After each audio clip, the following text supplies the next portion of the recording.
طب كويس كده. يعني كلمنا. يا سلام.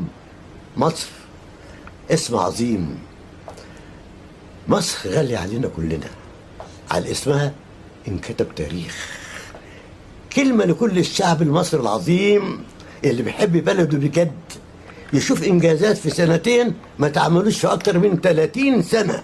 واللي ما يشوفش لازم يشوف، واللي ما يعرفش لازم يعرف. ده تاريخ وهينكتب لأولادنا وشبابنا وأحفادنا. قناة السويس، الفرافرة، الضبعة، والطرق والكباري.